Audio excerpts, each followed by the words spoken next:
Les origines du cinéma scientifique.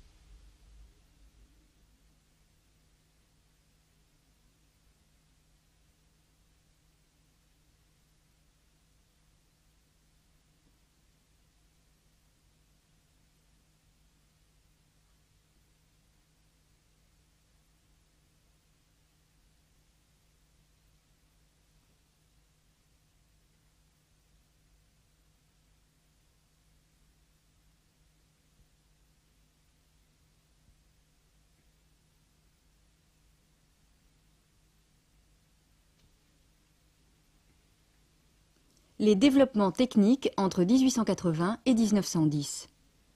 Ce film décrit les développements des techniques cinématographiques dans le domaine scientifique, suivant les deux directions indiquées par les pionniers Muybridge et Marey.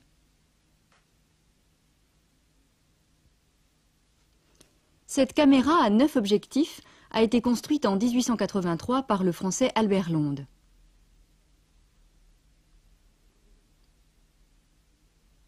Elle combinait dans sa conception les techniques de Marey et Muybridge et pouvait enregistrer sur une même plaque de 1 à 9 images en succession rapide. Les obturateurs étaient entraînés par un moteur électrique. Voici une des rares plaques qui soit parvenue jusqu'à nous. Cette gravure montre la batterie reliée au moteur de la caméra et le métronome qui réglait les temps de pause et la durée des intervalles.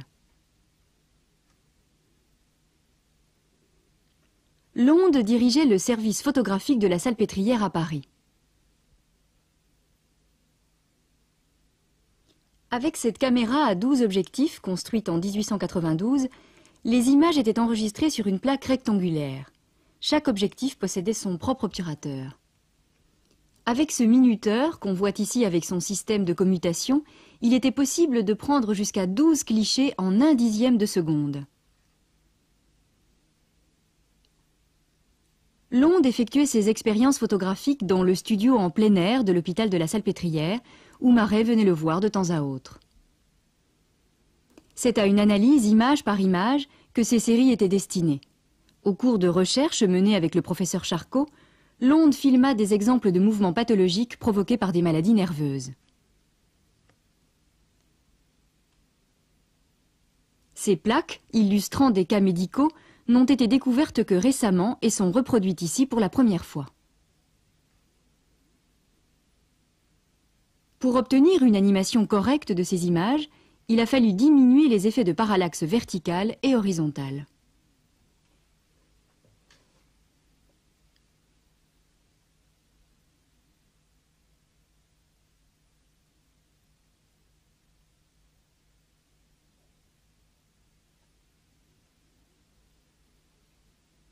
Malgré l'importance considérable de ces travaux scientifiques, c'est surtout pour ces quelques enregistrements non scientifiques que Londe est actuellement connu.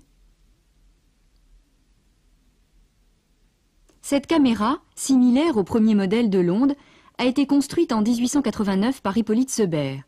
Enregistrant 6 images à très grande vitesse, elle a été utilisée pour des analyses en balistique.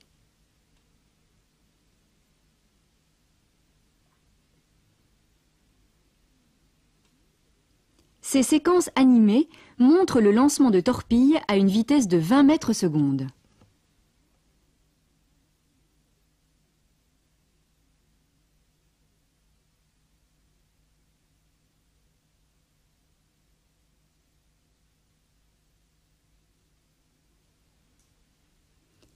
Le photographe allemand Thomas Ranschutz se fit connaître du grand public grâce à l'excellente qualité de ses instantanés de sujets populaires.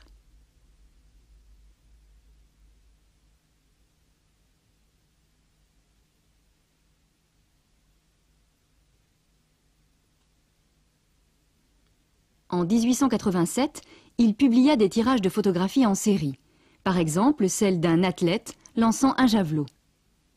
Le mouvement représenté sur ces 11 clichés durait à peine plus d'1 seconde.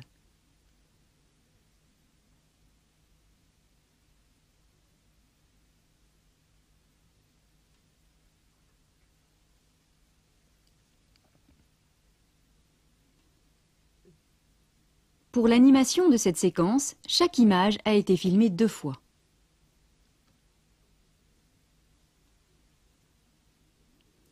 Voici la seule représentation connue de l'appareillage utilisé par Anschutz pour la prise de vue en série. Apparemment, il ressemble à celui de Muybridge.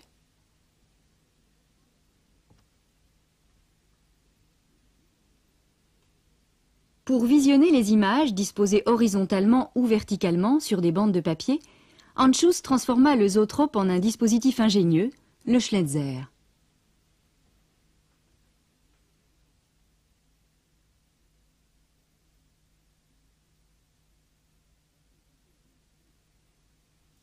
Voici l'animation d'un cycle d'images.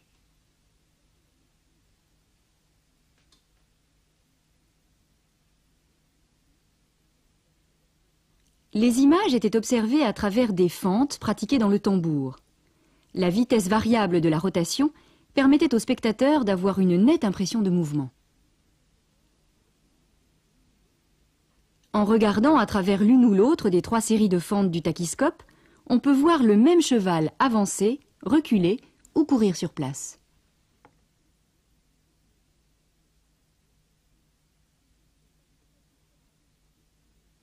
Ce tachyscope portable, destiné au divertissement, conquit le grand public dans plusieurs pays.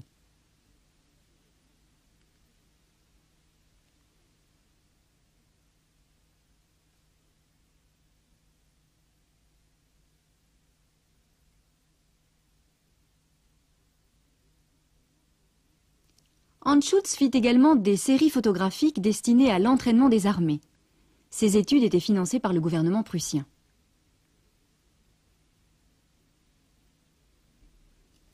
En Amérique, le nouveau tachyscope de projection, l'électrische Schnelzer, fut bien accueilli. La projection était assurée par des successions de flashs électriques. Dès 1892, des milliers de personnes vinrent assister à ces projections.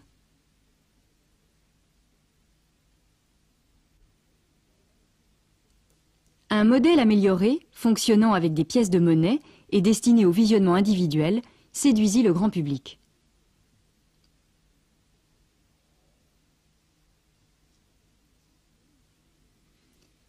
Voici l'animation de quelques images originales de ce tachyscope.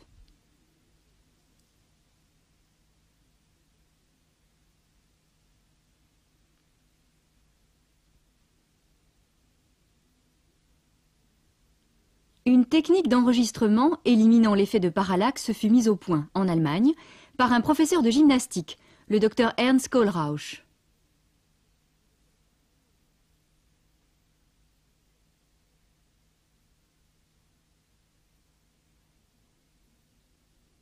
Ces images, animées pour la première fois pour les besoins de ce film, ont été tournées vers 1890. Ici, une double exposition probablement utilisée pour l'entraînement de gymnastes.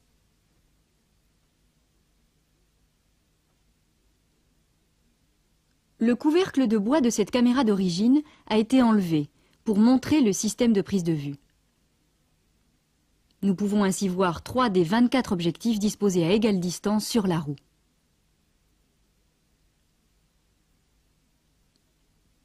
Quand la roue tournait, chaque objectif, en passant devant l'ouverture fixe, entraînait la prise d'un cliché.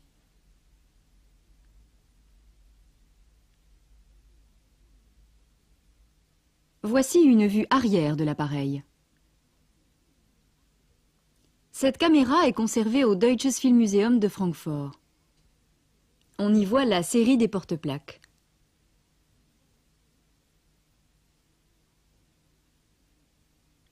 Kohlrausch construisit une seconde caméra où support d'objectif et support de plaque étaient séparés. Une petite roue située à gauche, équipée de 4 objectifs, et une grande roue munie de 25 plaques tournaient en synchronisme. Cette technique permit également à Kohlrausch de filmer en éliminant les effets de parallaxe. Cet extrait d'enregistrement fait en 1896 montre un mouvement pathologique.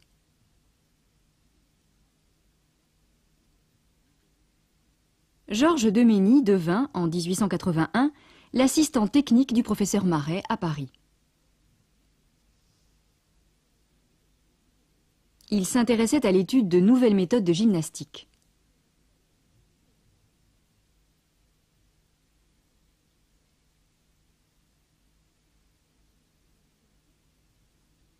Lorsque Marais séjournait à Naples, il correspondait régulièrement avec Domini à Paris pour discuter des aspects techniques de leurs travaux expérimentaux.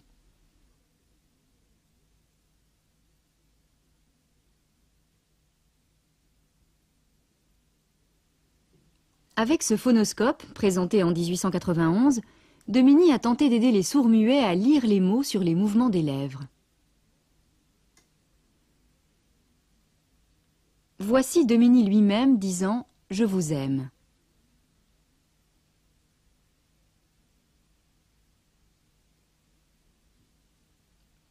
Madame, bonjour madame, c'est ce que dit ce jeune homme.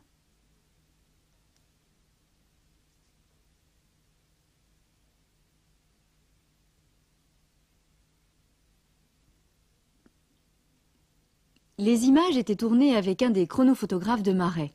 Pour la projection, chaque série était disposée sur un disque. Voici une réplique du phonoscope, exposée au Musée national de la technique à Prague.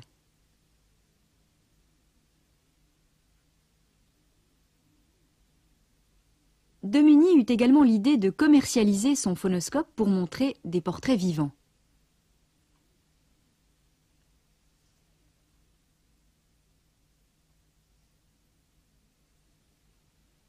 Mais malgré l'attrait populaire de ces portraits, l'entreprise de Domini ne fut pas un succès financier. Sa société ne versa jamais de dividendes à ses actionnaires.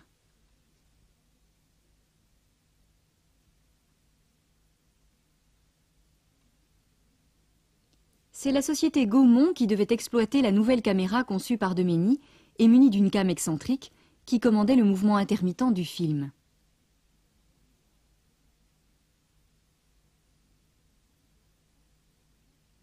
Cette caméra fut largement utilisée au début de l'industrie du cinéma. En 1900, Gaumont fabriqua la caméra de poche de Domini, dite le chrono de poche. Le film y était entraîné par une manivelle ou par un ressort de montre. Cette caméra permettait la prise de vue, le tirage de copies et la projection. Les images étaient enregistrées sur un film de 15 mm à perforation centrale.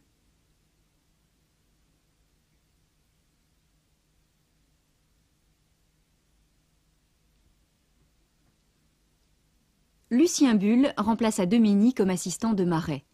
Il lui servit aussi de modèle. À ses débuts, Bull se spécialisa dans la recherche sur la microcinématographie. Cet appareil pour l'enregistrement image par image combinait un minuteur A, un chronophotographe B et un microscope C. Voici un exemple de microcinématographie tourné avec un appareillage de Bull. À partir de 1902, Bull se consacra à la cinématographie à grande vitesse avec une caméra stéréoscopique.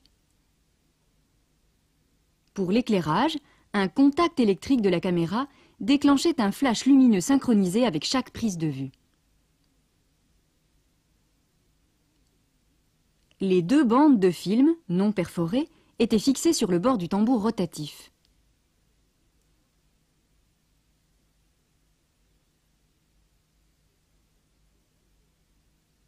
Le vol des insectes était l'un de ses sujets d'étude privilégiés. En 1904, Bull put montrer à Marais des enregistrements à 500 images secondes. Les aiguilles métalliques, en bas et à gauche de l'image, donnent l'échelle des temps. La vitesse maximum de prise de vue était de 2000 images secondes.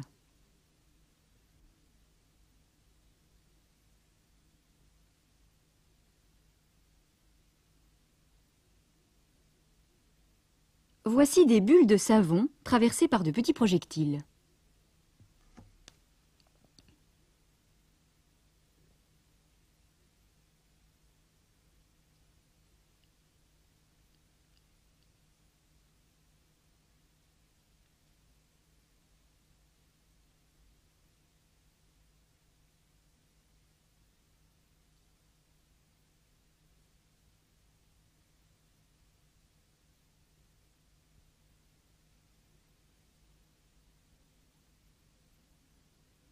Cette plaque, dont on voit ici l'animation, a été enregistrée en 1903 par l'Autrichien Robert von Lendenfeld. En utilisant une technique de miroir mobile, inspirée de celle de Marey, von Lendenfeld obtint une vitesse d'enregistrement de 2000 images secondes. Cette caméra stéréoscopique haute vitesse fut construite vers 1910 par le Français Pierre Noguès à l'Institut Marey à Paris. Suivant les traces de Marey, Noguès étudia le vol des oiseaux à la cadence de 240 images secondes.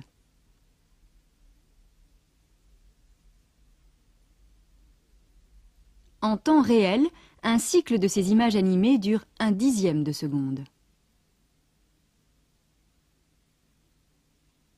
En répétant ce cycle, on recrée un mouvement continu.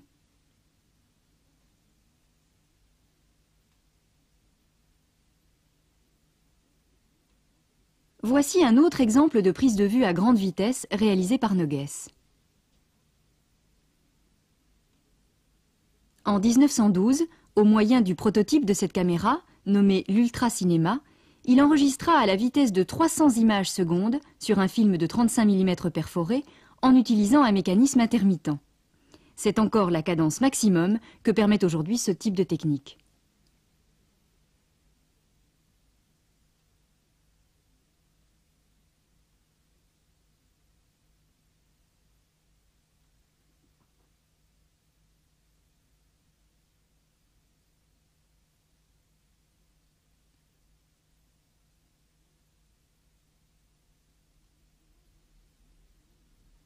L'excellente qualité de ce film ultra-cinéma d'origine, tourné par Noguès, a constitué un modèle pour les développements ultérieurs de la cinématographie à grande vitesse.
Les origines du cinéma scientifique.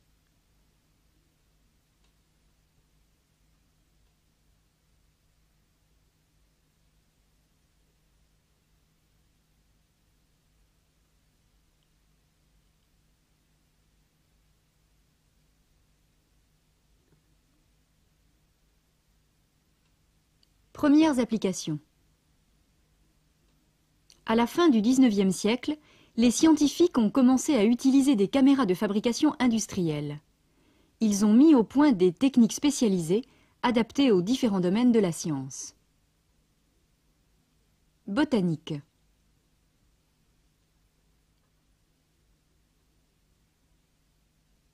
Étude des mouvements des végétaux.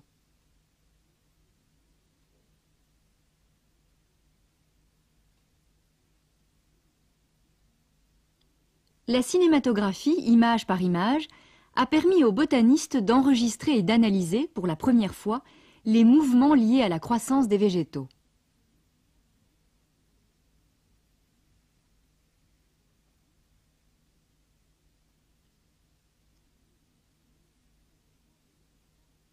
L'œil humain n'est en effet pas capable de percevoir ni ces mouvements, beaucoup trop lents, ni les variations de leur vitesse entre le jour et la nuit. Ici, 1 seconde de projection correspond à environ 2 heures de temps réel, soit une accélération de 7000 fois.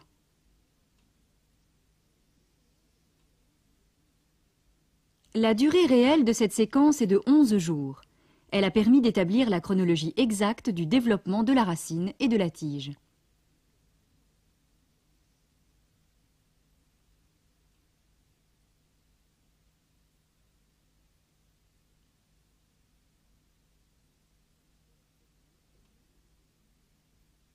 Cette expérience, filmée durant environ 35 heures, montre le géotropisme d'une tige placée à l'horizontale. L'extrémité fuit l'attraction de la gravité et se redresse à la verticale.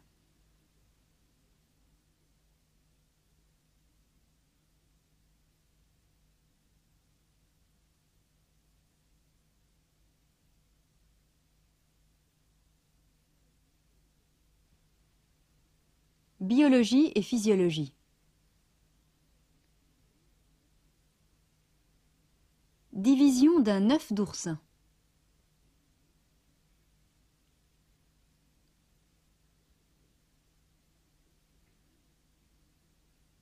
Cette séquence est une animation d'une sélection d'images publiée dans une revue scientifique et extraite d'un film en microcinématographie aujourd'hui perdu. Ce film avait été tourné à l'Institut Marais à Paris, à la cadence d'une image toutes les 8 secondes.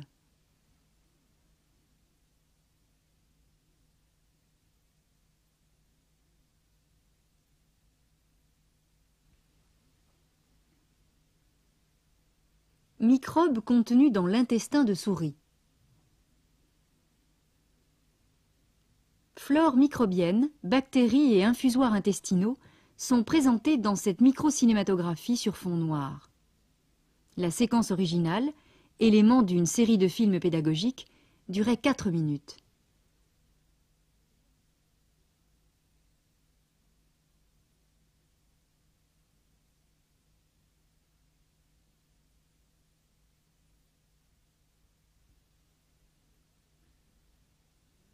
Spirochaeta pallida de la syphilis.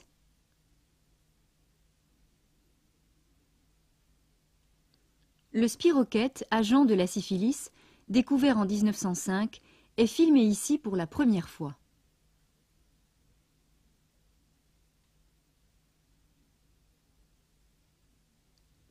Commendon présenta ce document à l'Académie des sciences à Paris lors de sa soutenance de thèse.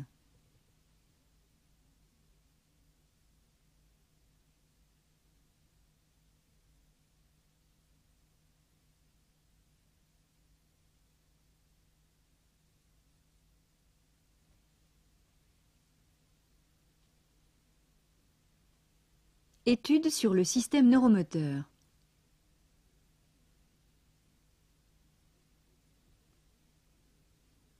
Cette série de clichés est extraite d'une publication décrivant l'influence de la chirurgie du cervelet sur la locomotion. Le tournage original a été réalisé par un des pionniers du cinéma italien, Filoteo Alberini. Ici, on voit une animation de quelques séries des images publiées.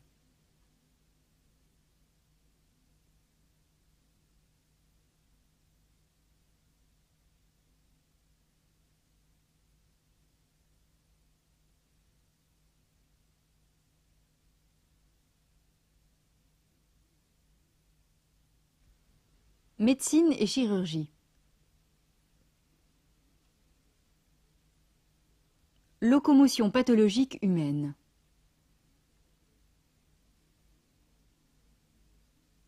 Ces déplacements pathologiques ont été filmés en 1898 à l'hôpital Pantélimon de Bucarest.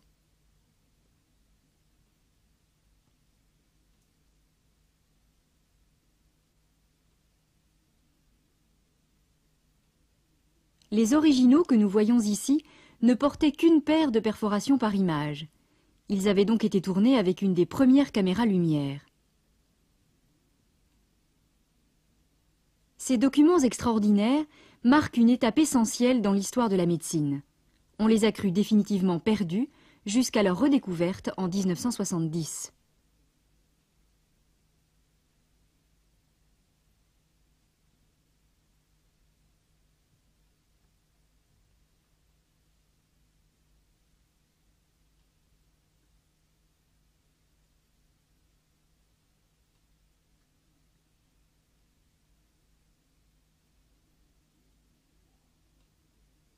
Ils ont permis de montrer la progression des troubles moteurs engendrés par l'évolution d'une ataxie locomotrice.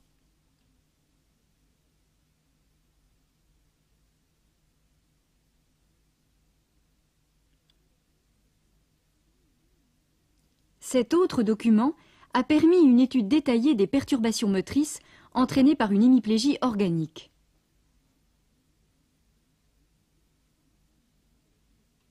Cette femme, souffrant d'une hémiplégie d'origine hystérique, attribuée à une dispute avec son mari, a été traitée et guérie par hypnose.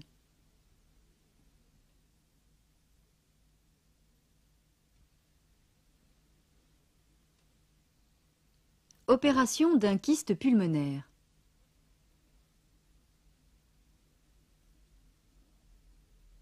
Cette opération fut filmée dans la cour de l'hôpital pour bénéficier d'un meilleur éclairage. Posadas avait mis au point une technique d'intervention rapide afin d'accroître les chances de survie du patient. Il utilisa ce film pour illustrer les conférences qu'il fit dans divers pays étrangers sur sa technique opératoire. La copie originale dure 3 minutes. Elle a été redécouverte en 1971.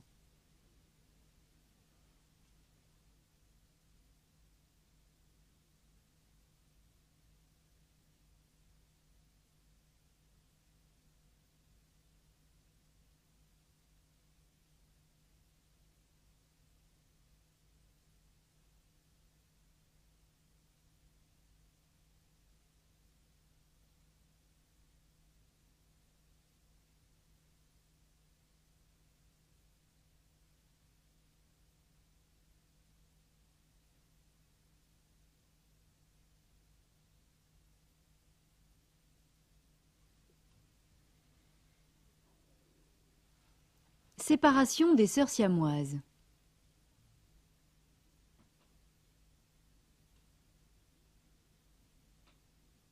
La technique chirurgicale utilisée pour séparer ces sœurs siamoises a été filmée par Clément Maurice, un ancien assistant technique de la Société Lumière.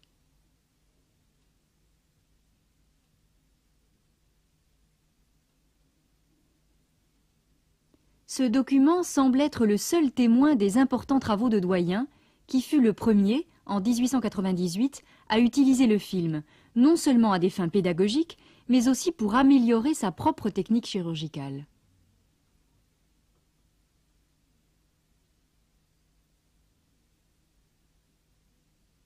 La projection de ce film hors du milieu médical avait soulevé à l'époque une grande controverse parmi les collègues français de Doyen.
Amputation d'une jambe.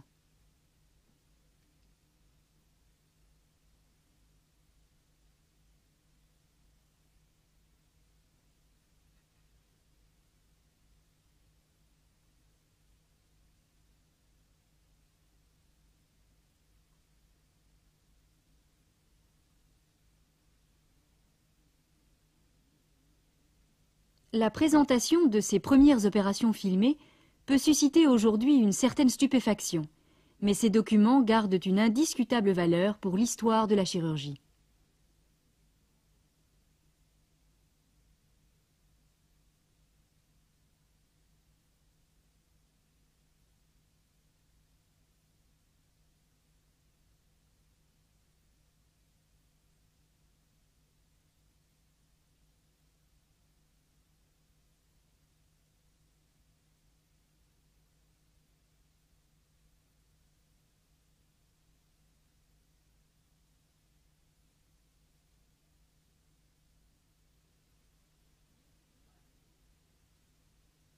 Neuropathologie.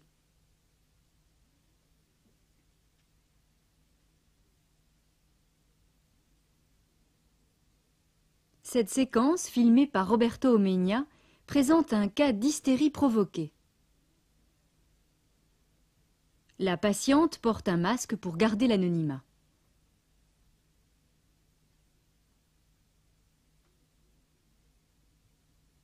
Le film original comportait plusieurs séquences. Il fut projeté pour la première fois à l'Académie royale de médecine de Turin. Negro réalisa ce document afin que tous les étudiants puissent observer ces cas inhabituels.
La cinématographie au rayon X en biologie et en médecine.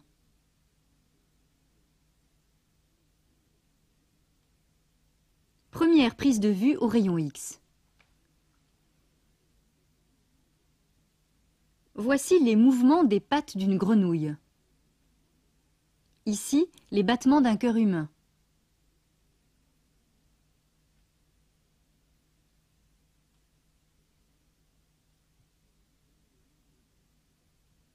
Et les mouvements de l'estomac humain après ingestion de bismuth.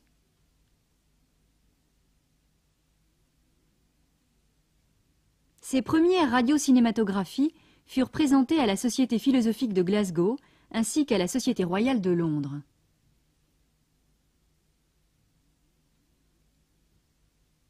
Mouvement du gésier d'un poulet.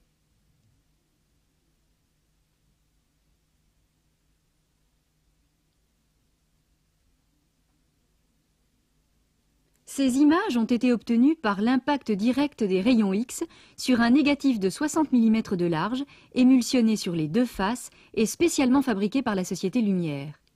Chaque révolution du gésier dure exactement 5 secondes.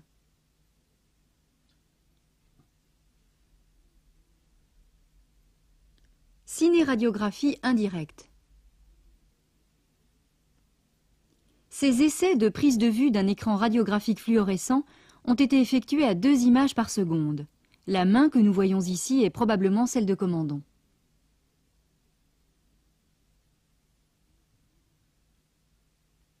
Sciences techniques. Études balistiques.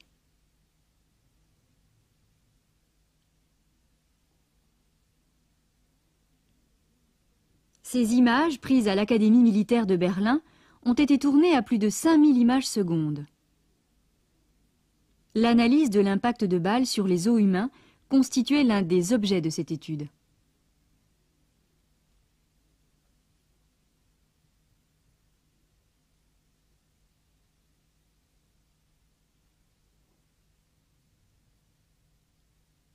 Mathématiques.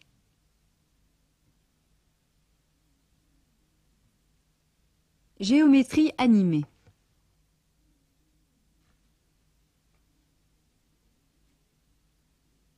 Au moyen de dessins sur papier, et non sur celluloïd, Munch réalisa 50 films sur des sujets mathématiques. 20 000 de ces dessins sont conservés au Deutsches Filmmuseum de Francfort.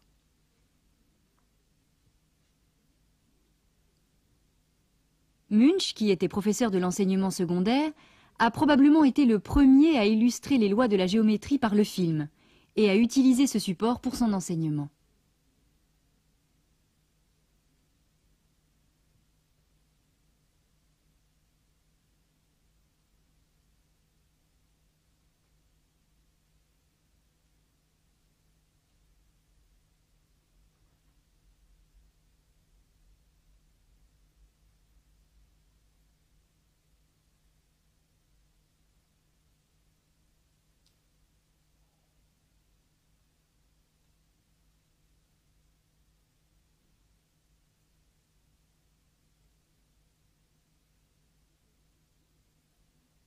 Des flipbooks ou albums pour feuilletage furent aussi édités à partir de ces films et utilisés comme aide pédagogique.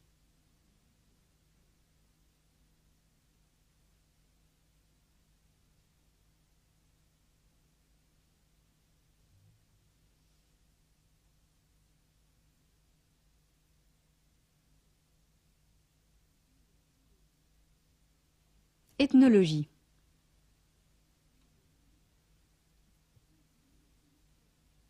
Prise de vue chronophotographique. Ces courtes bandes de film ont 9 cm de large et ne sont pas perforées.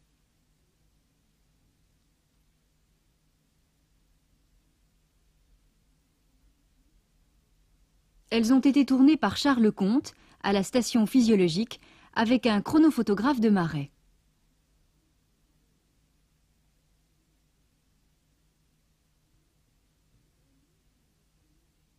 Elle montre une des premières applications des techniques cinématographiques aux études d'anthropologie.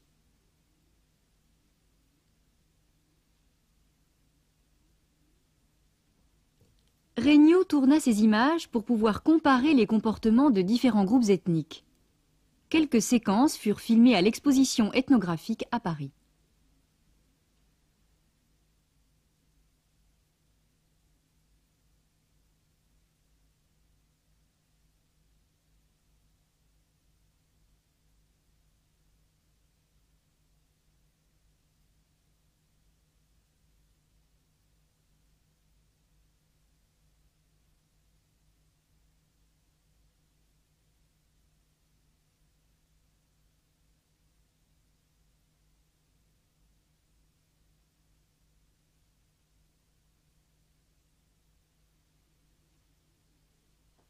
Expédition anthropologique.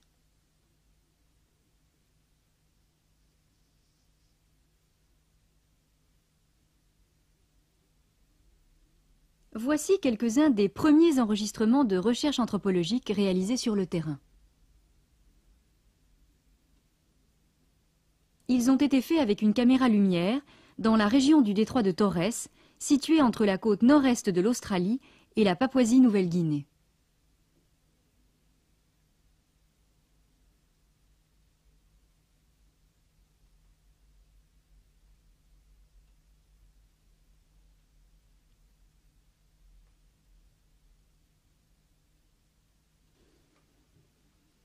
Ici, la technique d'allumage du feu.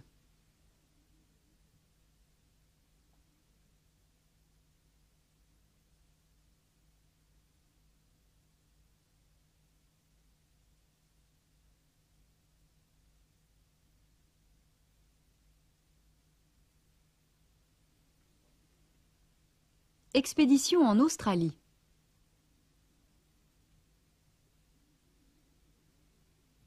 Imitant l'exemple de l'expédition de Cambridge, Spencer filma les tribus aborigènes d'Australie centrale. Ici, une des cérémonies Tinjingala.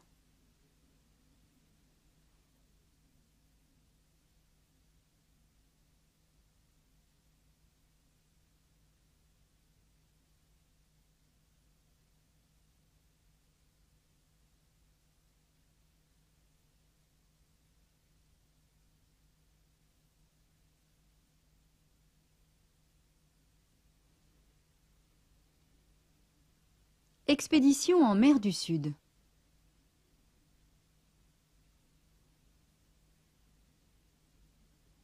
Cette danse, avec des masques symboliques, figure un combat entre un kalao et des serpents.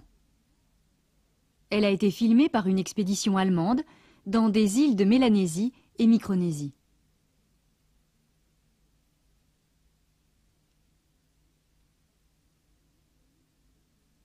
On a également filmé les jeunes indigènes en train de surfer sur des planches de bois.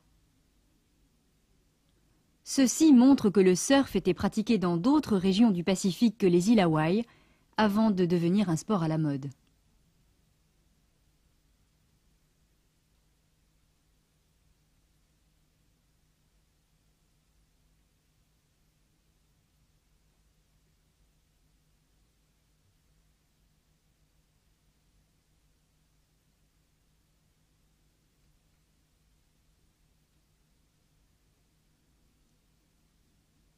Le photographe Schilling, caméraman de cette expédition allemande, a aussi filmé dans leurs détails des techniques artisanales.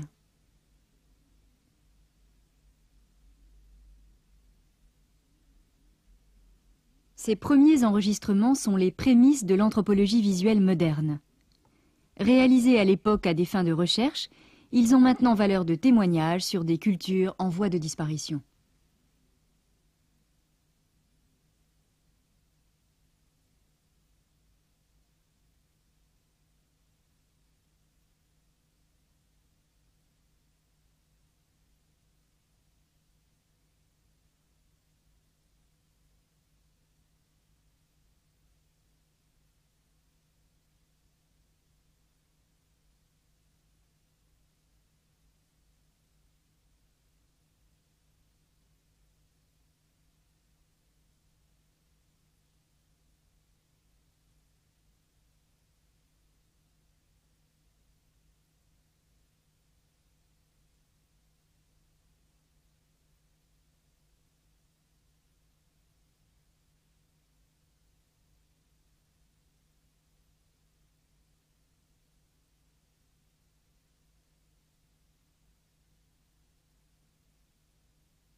Discours d'un Boshiman enregistré par phonographe.